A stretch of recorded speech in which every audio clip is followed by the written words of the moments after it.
네, 안녕하십니까. 반갑습니다. 이렇게 실부면 영화를 통해서 인터뷰를 하게 돼서 너무 반갑고요. OBS 시청자 여러분, 실부면 영화도 많이 봐주시길 바라겠습니다. 반갑습니다. 안녕하세요. 배우 박상욱입니다. 이번에 정팔이 형님하고 같이 실버맨을 찍은 배우 박상욱입니다. 많이 사랑해 주십시오. 그리고 앞으로 저희 인터뷰 기대해 주십시오. 김정팔 배우님께 질문 드릴게요. 영화 실버맨은 어떤 작품인지 그리고 어떤 역할을 맡으셨는지 소개 부탁드릴게요. 네, 영화 실버맨은 그 할아버지 배달원들의 얘기죠. 저희들끼리 이제 할배달의 로드무비라고 이렇게 얘기를 하는데요. 할배달들의 두 할배들의 좌충우돌 휴먼 코미디 작품입니다. 그리고 저는 이 실버맨 작품 속에 그 오지라퍼 역할을 맡은 아주 귀여운 꼰대 역할 순철 역을 맡았습니다. 네. 김정팔 배우님은 귀여운 꼰대 오지라퍼 순철 역할을 맡으셨는데 실제 모습과 순철의 닮은 점, 혹시 다른 점을 꼽는다면요?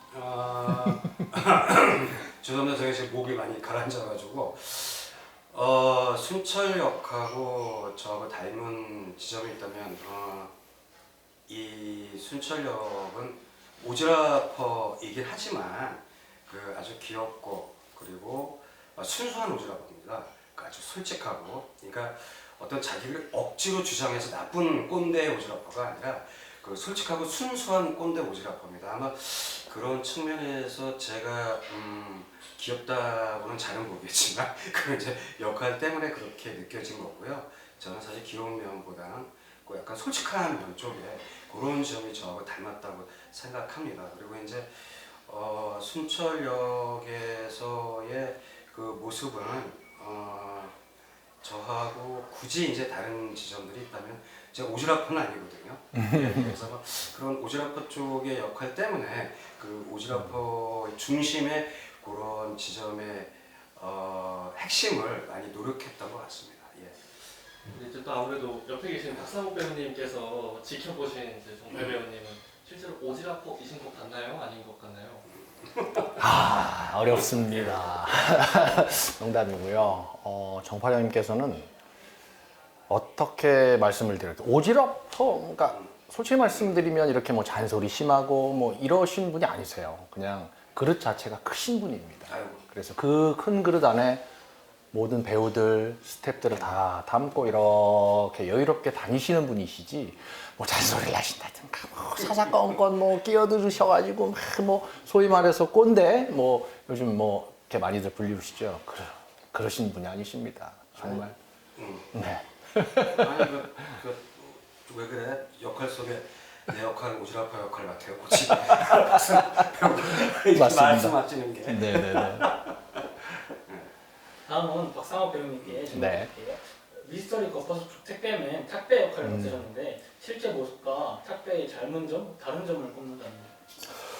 글쎄요, 그 영화를 이제 보신 분들은 아시겠지만 극 중에 탁배는 상당히 말수도 적고 고민도 많고 뭐 여러 가지의 삶의 무게라든가 이런 것들을 말하지 않고 간직하고 있는 좀 미스테리한 인물인데 저는 사실 그렇지 않습니다. 말도 많고요, 밝고요, 항상 좀 뭐 어울리려고 하고 노력을 많이 하고 있습니다. 하지만 연기 자체가 그런 연기이기 때문에 좀 많이 노력을 했고, 또 옆에 계신 정팔이 형님께서 많이 지도도 해주시고 많이 도와주셔가지고 그냥 순조롭게 너무 행복하게 작업한 것 같습니다.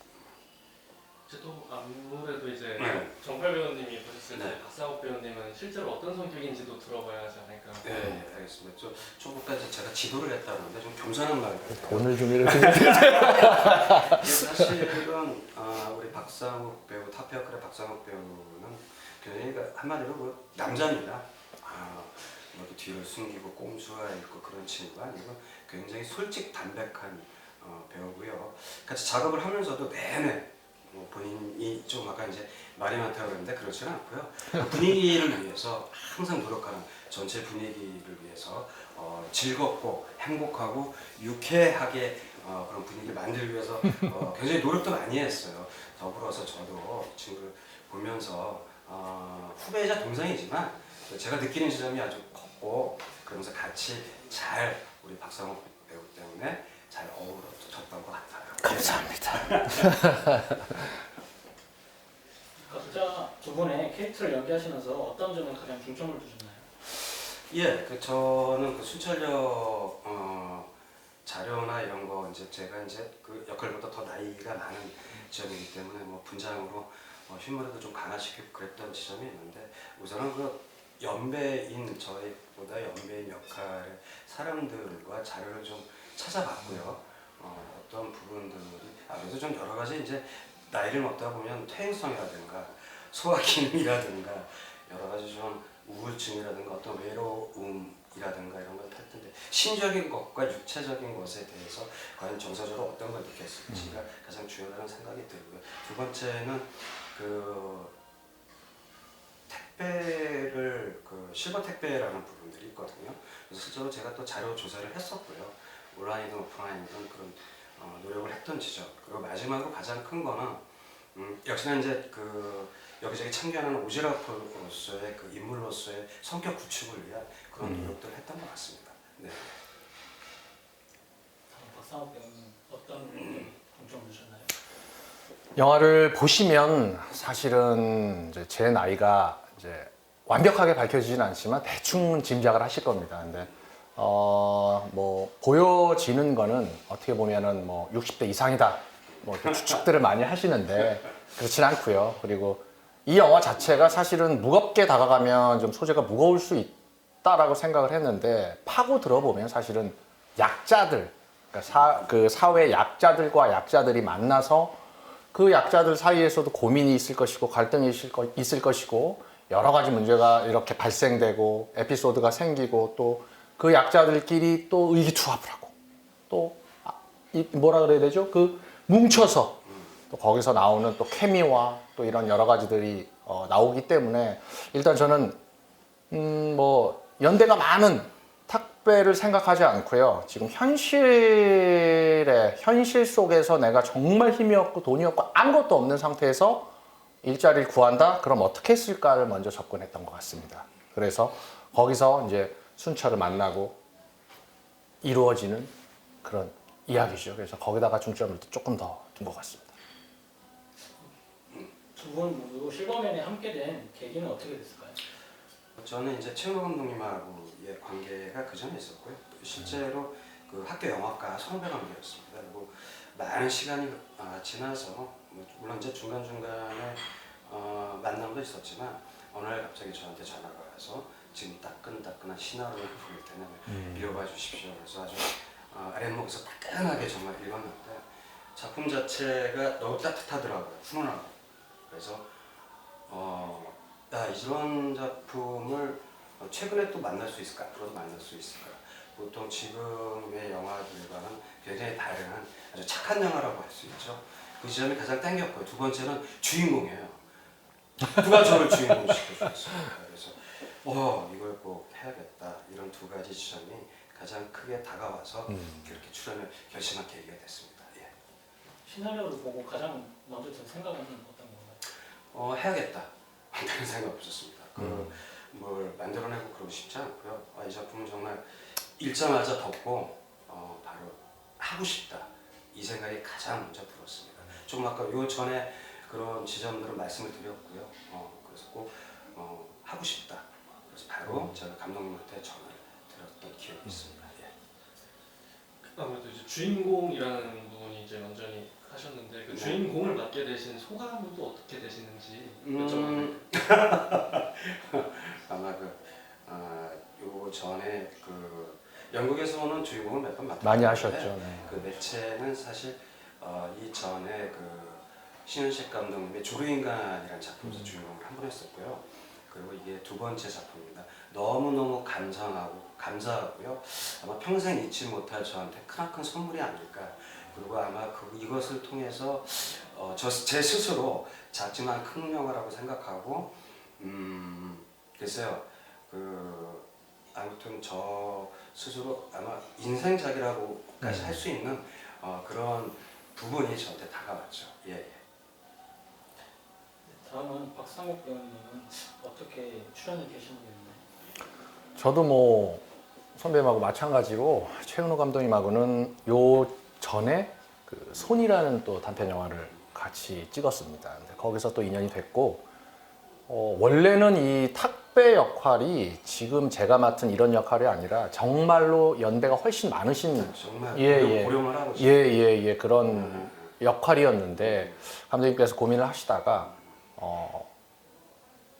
그러니까 시나리오를 대폭 수정을 하신 거죠. 저를 캐스팅하시고 좀 나이대가 확 어려지고 그래서 이제 제가 본의 아니게 형님한테는 폐를 끼치게 됐는데 먼저 시나리오를 받으셨기 때문에 그래서 저는 사실은 시나리오를 전혀 못 본 상태에서 감독님한테 납치를 당하고 하고 술을 먹는 과정에서 합시다 해서 집까지 가셨어요. 네네네네. 저는 최은호 감독님의 절대 신임이 저 항상 믿는 게 있거든요. 그분에 대한.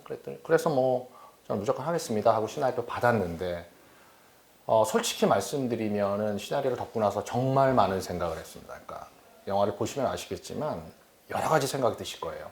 정말로 뭐 사회 전반적이라든가 내가 앞으로 어떻게 살아야 되겠나부터 너무 많은 생각이 들었고 두 번째는 제가 딸 아빠인데 제가 지금까지 찍어왔던 것들이 다 강하고 세고 뭐 죽거나 죽이거나인데 제가 딸 앞에서 이렇게 영화를 같이 볼 수 있는 영화겠구나. 너무 따뜻한 영화겠구나. 우리 딸들도 조금만 더 커야 되겠지만 같이 보면서 여러 가지 생각을 할 수 있겠구나라는 너무 좋은 영화 같아서 뭐 두말하지 않고 잘 선택했다라는 생각이 듭니다.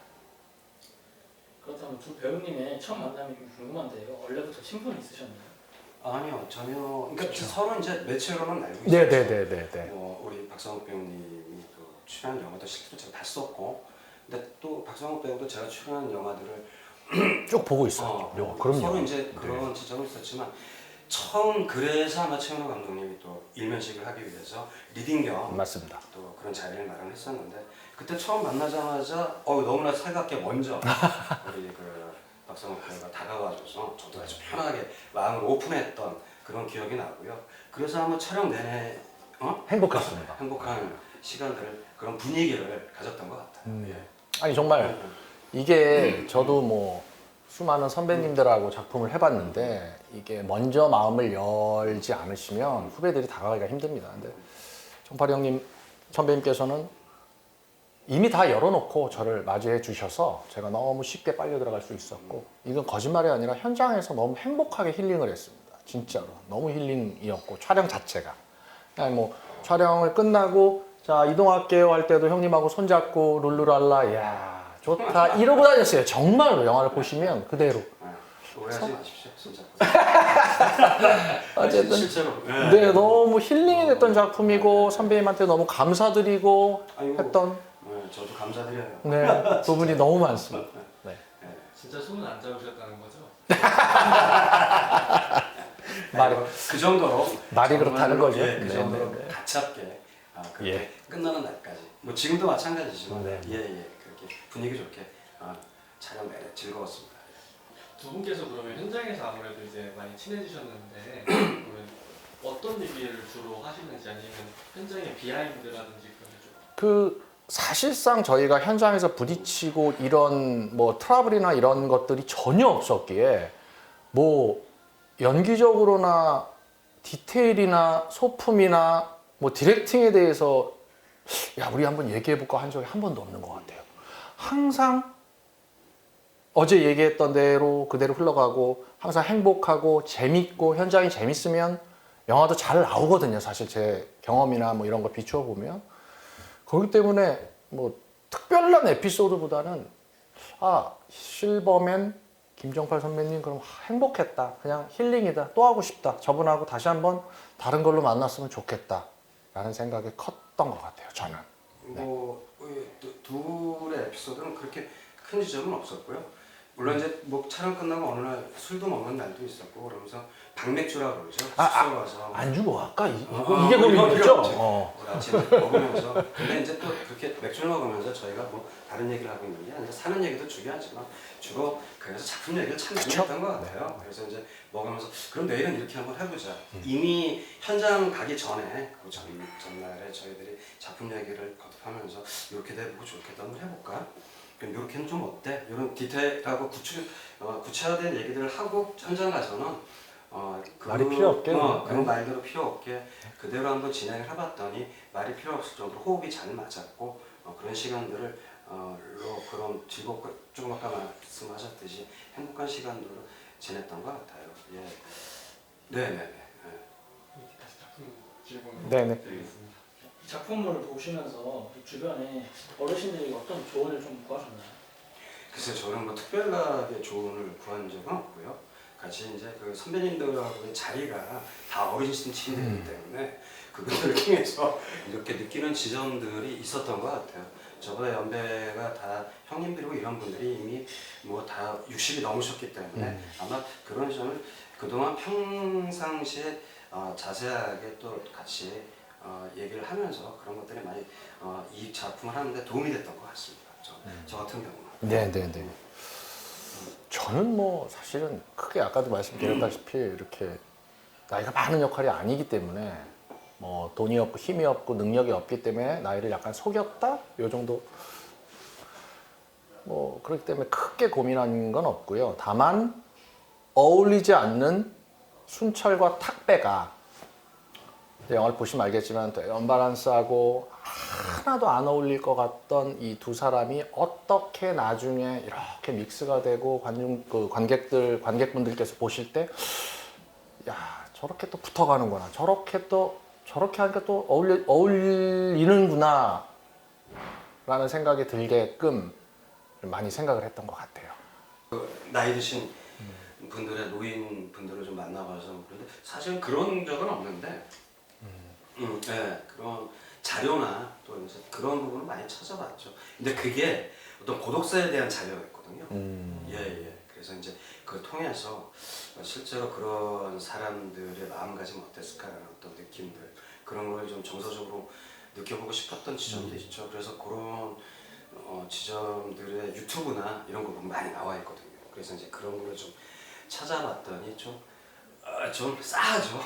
싸하고 그래서 정말 죽음이랑 문턱에 다가왔을 때의 어떤 모습일까, 어떠한 결론을 내가 스스로 내릴 수 있을까 이런 중요하고 아주 먼 얘기 같지만 사실 그렇지 않잖아요. 뭐 우리가 태어난 시인을 알 수 있지만 가는 시는 알 수가 없다라는 말하듯이 그런 지점의 생각과 고민과 자료를 좀 많이 찾아왔던 것 같습니다. 예. 또 되게 좋은 대화. 네. 박상욱 배우님도 혹시 있으셨나요? 주변 어르신들에게 조언을 구하시죠. 저는 크게 나이가 많은 역할이 아니라서 저는 아까도 말씀드린 거 다른 쪽에서 말씀드리자면 어떻게 보면 탁배는 순철을 만나면서 귀찮거든요.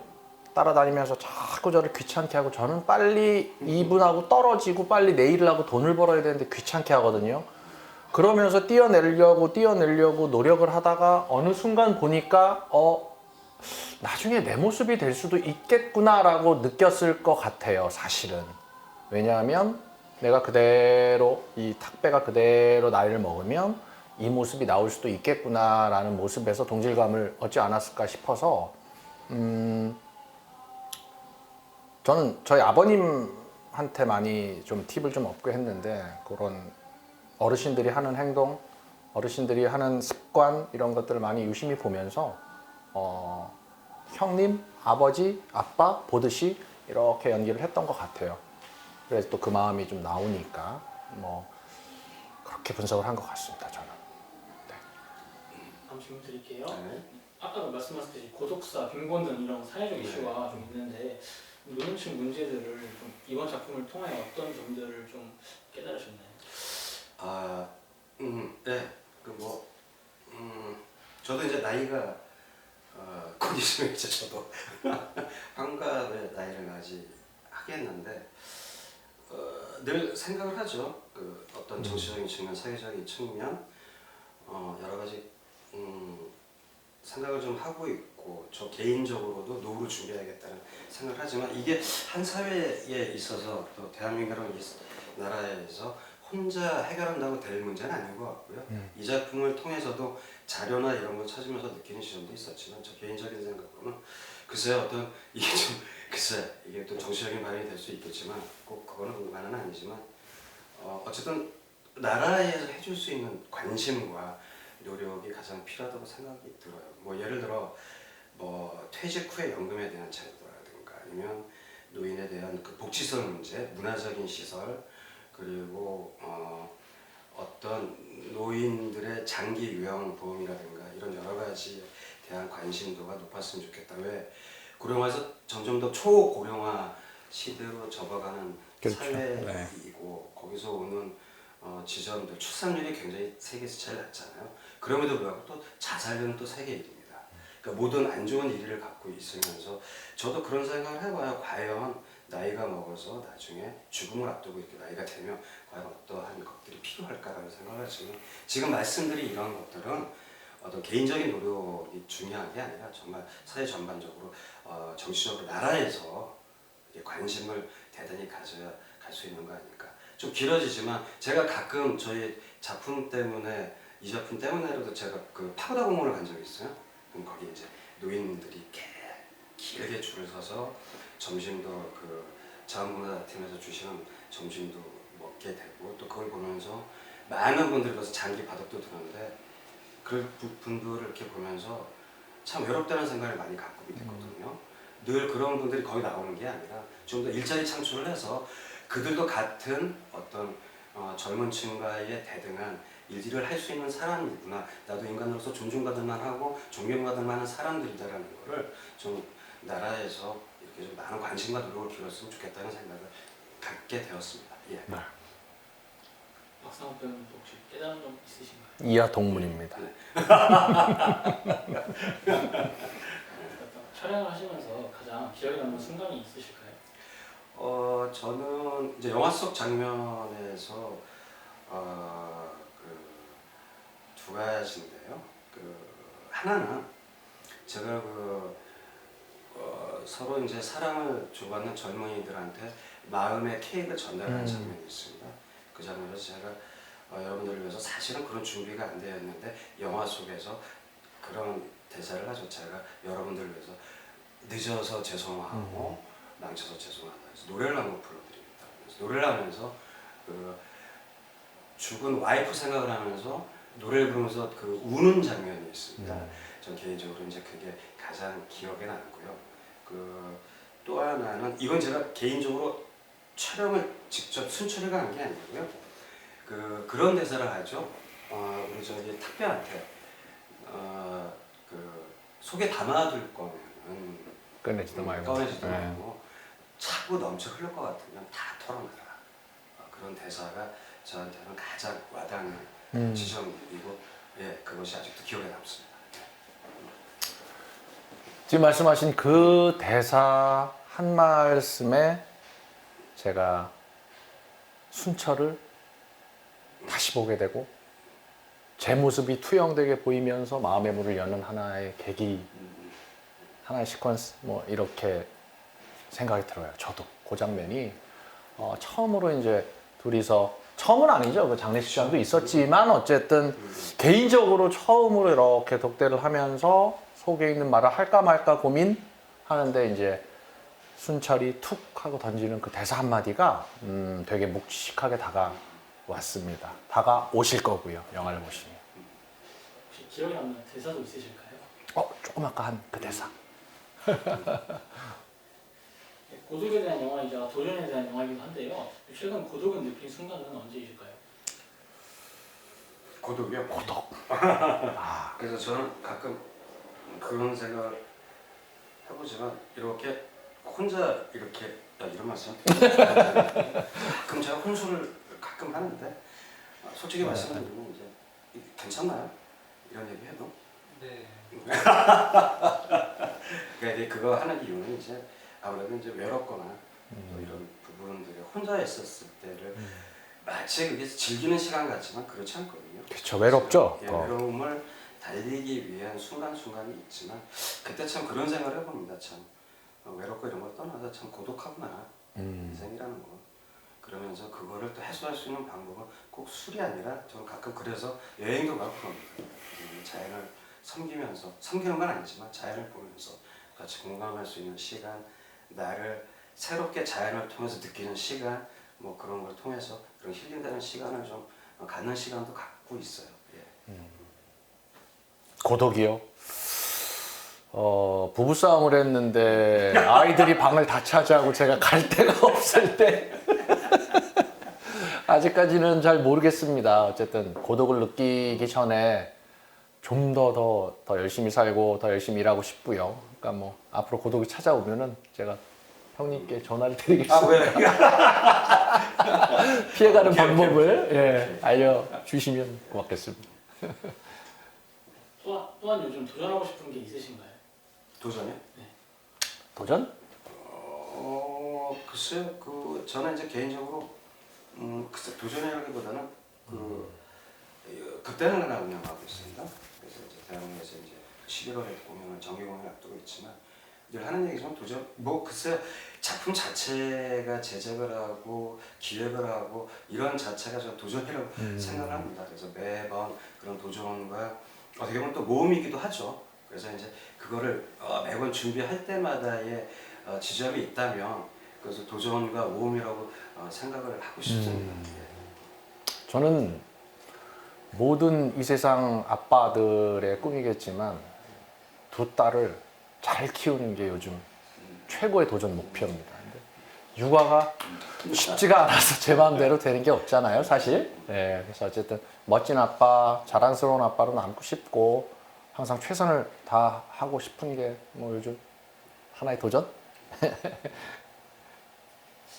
실버 세대들의 희망을 이야기하는 영화인데 영화로 출연하는 배우로서 혹시 앞으로 다가올 노년에는 어떤 미래를 꿈꾸시나요? 어렵다. 이게 진짜 어려운 네. 질문이에요. 글쎄요, 모두가 이게 약간 추상적이긴 한데 나 철학적이다. 예, 모두가 좀 함께 웃으며 즐겁고 행복할 수 있는 노년? 그런 나라? 뭐 이게 사실은 마치 옛날엔 가능할 수 있을 것 같은데 점점 살아가면서 맞아요. 각박하고 드라이해지는 이 시대에 꼭 이랬으면 좋겠다라는 사실 그거는 정말 희망 같아요. 저 역시도 마찬가지고 나이를 한두 살 더 먹어가면서 느끼는 거지만 같이 웃을 수 있고 즐거울 수 있으면 더 좋을 텐데 외로움도 다가가고 몸은 쇠약해지고 있고 정신적, 육체적으로도 힘들어지고 있는 이런 세월을 살면서 같이도 웃으면서 즐거울 수 있고 행복할 수 있는 그런 나라. 또 하나 개인적으로 생각하면은 나이를 먹어도 연기를 정말 내 마음 다할 때까지 죽을 때까지 할 수 있는 희망, 꿈 그런 걸 좀 갖고 싶습니다. 돈이 없어도 행복하게 살 수 있는 나라. 힘들겠죠. 그러려면 복지가 뒷받침돼야 되고 이게 참 정치적 발언인데 어쨌든 아이들을 키우면서 정말 쉽지가 않거든요. 모든 뭐 부모님들 모든 세대들이 공감을 하지만 이런 막 흙수저도 행복하게 살 수 있는 나라. 참 어렵다. 참 어려운 주제고 어려운 단어고 어려운 생각이지만 그런 생각을 가끔 해봅니다. 그래서 이렇게 약자들도 그들만의 울분이 있고 화가 있고 여러 가지를 갖고 있고 똑같이 갖고 있는데 다만 돈이 없고 힘이 없고 약자라는 이유만으로 뭐 배제당하고 배척당하고 직업도 못 갖고 아무런 혜택을 못 받는다면 그게 더 가슴 아픈 일이 아닐까 이런 생각을 하면서 돈 없어도 행복한 나라 꼭 만들어 주십시오. 이 작품을 보는 관객들에게 좀 전하고 싶은 메시지나 아니면 영화의 관전 포인트를 집어줄 수 있으실까요? 네, PD님 너무 그 대본대로 가시는 거 아니에요? 너무 대본대로 가시는 거 아닙니까? 이 작품의 글쎄요 그 메시지는 뭐 그 굉장히 명확하죠. 그러니까 이제 그 어떤 실버 세대들의 그리고 실버맨이라는 또 팔배달들의 로드 무비라는 장르이긴 하지만 사실은 어떻게 보면 화합의 그 안에 숨겨져 있는 디테일에 대한 메시지. 화합이 아니라 네. 우리가 이제 마음을 전달하고 마음을 배달하는 그런 따뜻한 인간적인 휴먼 코미디이긴 하지만 결국에는 그 서로의 티격태격했던 또 좌충우돌하고 네. 이런저런 지점들이 있긴 하지만 결국엔 서로 마음을 열어서 화합하고 따뜻해지고 앞으로도 같이 하면 더 우리가 힘이 되지 않겠느냐는 정확한 메시지가 있지 있습니다. 않을까? 예. 네. 그래서 그런 메시지가 있고요. 또 두 번째 질문이 뭐셨죠? 영화의 관전 포인트. 관전 포인트는 그냥 엣지 없습니다. 엣지는 없고요. 이렇게 마음 편하게 네. 이렇게 이 작품의 그 에피소드들을 이렇게 편하게 ING로 이렇게 쭉 따라오시면 될 것 같아요. 굳이 어떤 걸 막 이렇게 이 작품 큰 사건 사고가 있는 작품이 아닙니다. 편하고 또 훈남을 갖고 있는 지점이기 때문에 그냥 편하게 기대셔서 이렇게 쭉 다큐처럼 따라오시면 재미있는 영화가 될 것 같습니다. 예. 맞습니다. 저도 해야 되나요? 오케이. 그러면 우리 영화에서 배달하는 게 과연 물건만 있을까요? 아까 선배님께서 말씀하셨듯이 마음을 배달하고 뭐 사람이 돈으로 맺어지는 관계도 중요하겠지만 정말 마음과 마음이 통하면 그 관계는 저는 영원히 간다고 생각을 하거든요. 그래서 말씀하셨다시피 저희 영화에 한번 편안하게 빠져보시는 것도 요즘 너무 자극적인 거 많잖아요. 뭐 때리고 부시고가 아니라 정말 그냥 편안하게 오셔서 그냥 잔잔한 감동 안고 가시는 것도 마음을 저희가 드리는 거기 때문에 한번 느껴보셔도 좋을 것 같습니다. 이 영화를 좀 뭔가에 좀 비유를 하신다면 어떤 걸로 비유를 하실 수 있을까요? 비유라. 글쎄요. 비둘기? 전령사? 마음의 전령? 예. 우리가 역사적으로 옛날로 보면 비둘기가 전령사 역할을 또 했었잖아요. 실제로 이병을 보고. 그래서 그런 보이지 않는 우리가 사실 날아가서 저 비둘기가 어디서 떠서 어디서 날아가는지 모르지 않습니까? 저의 그의 목적지도 모르지 않습니까? 그렇죠. 그래서 보이지 않는 비둘기 저는 그렇게 좀 얘기를 하고 싶습니다. 약간 바다에 병에다가 편지 넣어서 바다에 던져. 뭐 그런 느낌도 네. 있지 않을까요? 언젠간 누군가 그것이 그 사람의 마음이 전달하는 곳에 우리가 기적이라고 그러잖아요. 그 사람한테 도달할 수 있는 부분들 뭐 그 느낌이 가만히 있어 그게 더 난데요. 예. 그런 보이지 않는 멋있다. 표현이 마음의, 좋은데요. 마음의 전달. 네. 수많은 작품 활동이 푸근한 인상으로 한국의 잭 니콜슨이라고 불리고 계시는데 누가 아니 이거 너무 거창해 좋다. 네. 지난해 방영된 드라마 작은 아씨들의 신스트로 활약하셨는데 예. 당시 어떤 이야기들을 많이 들으셨나요? 누구한테요? 그러니까 주인공한테. 네. 글쎄요. 그 작은 아씨들은 사실은 그 빈선조에 있던 김영환 감독 그리고 여러분들도 너무 잘 아시는 영화계의 대시나리오 작가님 정성현 작가님이 만나서 했던 작품인데 그 감사하게도 이제 캐스팅이 됐는데요. 글쎄 주위에서 뭐 특별한 얘기를 들은 건 아니고요. 잘 봤다 뭐 그런 지점의 얘기들. 근데 이제 여기서 약간 이제 영화 자체가 독특하거든요. 굉장히 시니컬하고 스릴러적인 요소 장르인데 그 독특한 부분에서의 모습들에서 또 하나의 좀 캐릭터 자체가 좀 독특하다. 예, 이런 얘기가 좀 들었습니다. 예. 작은 아씨들은 어떤 의미의 작품으로 남으셨을까요?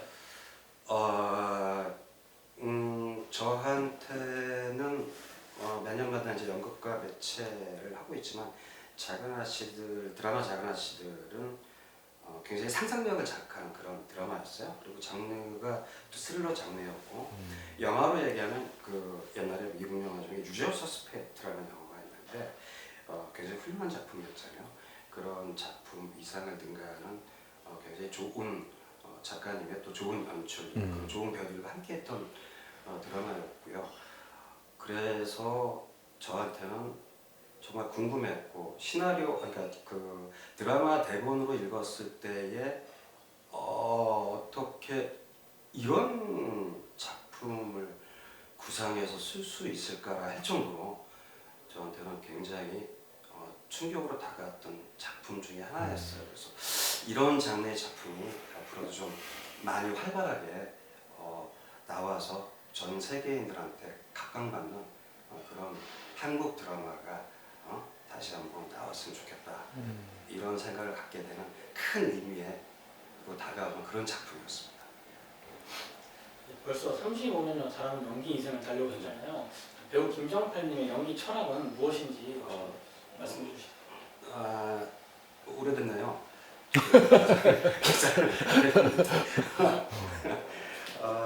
철학은 굉장히 단순합니다. 즐겁게 하자. 어떤 매 순간 아무리 힘들고 어려운 순간이 와도 웃자. 그리고 즐겁고 즐거움은 행복을 준다. 예. 그래서 연극도 그렇고 매번 저의 모토는 그리고 철학이 있다면 즐겁게 하자입니다. 다음으로는 박상욱 배우님 네, 질문드릴게요. 성 굵은 외모와 강렬한 카리스마가 매력이기도 하시지만 오해도 좀 많이 받으실 것 같은데 네네네. 대중들이 모르는 배우 박상욱님의 반전 매력이 혹시 있으실까요? 글쎄요. 근데 제가 막 그렇게 깡패 같지 않거든요. 그죠? 예. 이렇게 귀여운 사람이 어딨어요? 역할 자체가 좀 센 게 좀 많이 들어왔어요. 왜냐하면은 뭐 가문의 영광 영화 그렇지. 데뷔부터 시작해서 좀 센 거를 많이 하다 보니까 관계자분들도 그렇고 감독님들도 그렇고 센 거를 많이 주시는데 아니에요. 귀엽고 부드러운 거 줘 보세요. 저 잘합니다. 열심히 할게요. 그리고 실제로 제가 좀 말씀드려도 될까요? 네. 실제로 처음에 봤을 때는 그런 느낌의 말 없으면 그런 느낌의 인상을 갖고 있어요. 근데 이렇게 지금 웃음 봤죠? 이렇게 편안하고 그냥 옆집 동생 같은 그런 허건한 이미지가 있어서 그런 이미지는 맞습니다. 전혀 또 다른 그걸 반전의 매력이라고 할까요? 인간적인 매력 그런 걸 갖고 있는 배우는 분명합니다. 네. 사실 저도 이제 옷 처음 딱 입고 오셨었던 그 캐주얼한 오프화이트에 네네네네. 입었을 때도 약간 조금 키도 있으시고 하시니까 되게 그랬는데 또 심지어 바로 연달아서 정장까지 딱 입고 오시니까 아, 네네. 다른. 네. 그래서 제가 많이 나왔던 필모들 이렇게 보시면 아시겠지만 제가 그 역할 하는지 모르시는 분들 되게 많으세요. 저 배우가 저 배우야? 저 배우가 저 배우야? 하시는 분들이 꽤 계세요. 그래서. 살이 또 빠져서 그런 거 아닙니까? 옛날. 근데 약간 그런 것도 있고요. 예, 그런 것도 지점도 없지 않아 있을 거. 없지 않아 있어요. 네. 그래서 어쨌든 뭐 더 최선을 다해야죠. 뭐 더 죽어라 해야죠. 네. 확실히 좀 완전 다른 이미지 말씀하실 때 보면은 네네. 데뷔장이 같기도 하시고 네. 아 그렇다고 뭐 이렇게 할 수는 없잖아요. 이렇게 긴장해가지고. 다음 질문 드리겠습니다. 1997년 KBS 공채로 데뷔하셨는데 네. 벌써 30년 아유 오래됐네. 아 벌써 그렇게 됐나요? 97년이 그러네. 박상욱 배우님도 혹시 네. 연기 철학이요? 저 똑같아요. 즐기자예요. 즐기자. 내가 안 즐기면 망치는 거예요. 망하는 거예요. 즐기고 잘하자예요. 열심히 하자면 다 열심히 합니다. 잘해야죠. 근데 못해서 이러고 있나 봅니다. 아직까지. 어쨌든 즐기고 최선을 다하고 잘하자인데 가장 어려운 것 같아요. 그게 뭐 되게 거창하게 말씀을 드릴 수는 있겠지만 그렇지 않고요. 정말 저도 비슷해요. 그래서 아까 깜짝 놀랐는데 저도 즐기고 잘하자고. 그리고 우리 아이들이 볼 수 있게끔 부드러운 역할도 많이 하자. 또 추가됐죠 요즘. 네. 그렇습니다.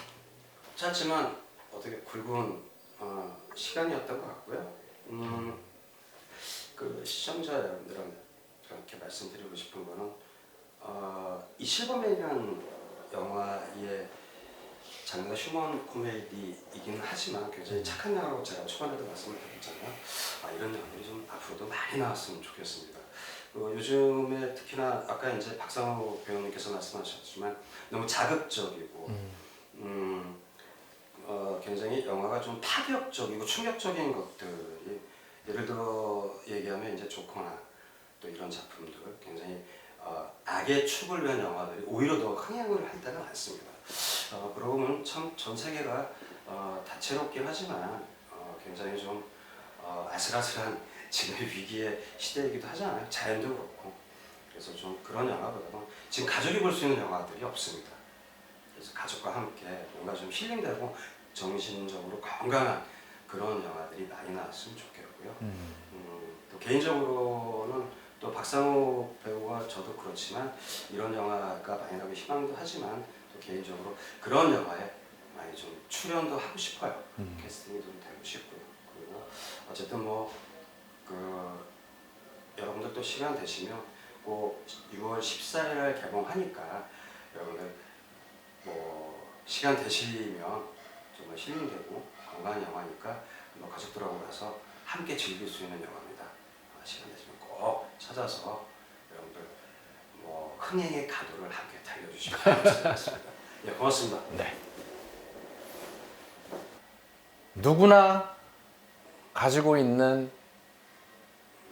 문제들이고요. 누구나 느낄 수 있는 고통들이고, 그래서 오셔서 저희 두 배우의 마음을 받아가시면 감사드리겠습니다. 많이 사랑해 주십시오.